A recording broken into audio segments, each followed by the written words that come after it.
Hello, good morning, and thank you for inviting me to speak at the fourth annual Innovations in Business Conference. It's a pleasure to be here. My topic this morning is something that is, I can see, very relevant to many of you. Many of you have paper cups in your hands right now. It's coffee and a little company called Starbucks that all of you have heard of. And although the company isn't actually little anymore, it did start out that way. I'd like to talk to you today about the man who started the company, Howard Schultz, and about some of the things he's done along the way that have led to the company's great success. Perhaps these same ideas could lead to more success for your companies as well. In the early days, Schultz was like every entrepreneur. He had a strong motivation to bring the coffee culture of European countries to the United States. But, of course, he needed money to get started. So, he needed to find investors. But it was quite difficult for Schultz to find those investors for two main reasons. First, they didn't understand why anyone would pay extra for a fancy cup of coffee, and this created a lot of uncertainty about the whole idea. Would they eventually get their money back? Now, of course, it seems like the world was just waiting for a good cafe latte to come along. I've certainly bought my share of fancy coffee drinks.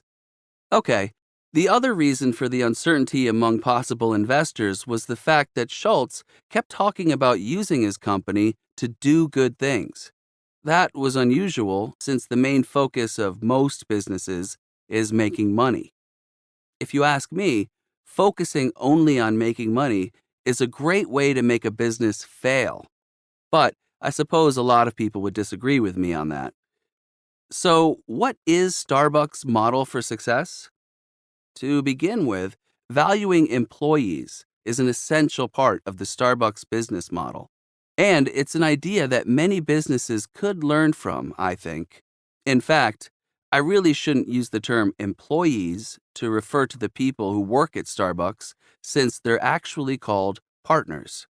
As you know, partners in a company are equals. So I guess Starbucks wants to show its employees how important they are to the company. A well known quotation from Schultz is that success is best when it's shared. And Starbucks does share its profits with its employees. Sorry, with its partners. Not only are Starbucks wages a little higher than in other service jobs, partners who work enough hours can receive stock in the company. I mean, how great is that? If Starbucks has a good year, their employee stockholders also have a good year. Now let's think back to a younger Howard Schultz, trying to convince investors that instead of keeping employees' salaries as low as possible, in order to make a bigger profit, he was planning to pay his employees more in order to make their lives better. It must have been a difficult idea for the investors to accept. Well, Schultz was persistent, and he had confidence in his ideas. And in light of how quickly Starbucks grew, that persistence clearly paid off. Another important aspect of the Starbucks business model has been to treat the customers as individuals and to value them as people. It's no accident that your name is handwritten on your coffee cup and that the coffee can be customized in any number of ways to suit your taste. According to the company website, our mission is to inspire and nurture the human spirit, one person, one cup, and one neighborhood at a time. Okay, as long as we're trying to learn lessons from Schultz and his company, it's important to point out that Starbucks has experienced some failures along the way. Schultz has given up his position as CEO on more than one occasion over the years. The first time was in 2000, and the company experienced some major problems as a result. Those problems were caused by the company moving away from Schultz's original vision. Instead, after Schultz quit, they moved away from being a company that cared about its employees and focused on making as much money as possible. And though every company evolves over time, this was not the kind of change that Schultz wanted. Starbucks sales were down, and some stores had been closed when Schultz returned to the company in 2008. So, in the hope of turning the company around, he outlined a set of plans for social responsibility, buying coffee only from ethical growers, doing community service, and making Starbucks stores more environmentally sustainable.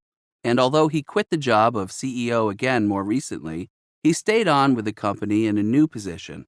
His goal now being the same as it was in the beginning, to have a successful company that also does good things. And this is where we can find a valuable lesson to take away from the Starbucks story. Customers have supported this company for many years now and made it a success.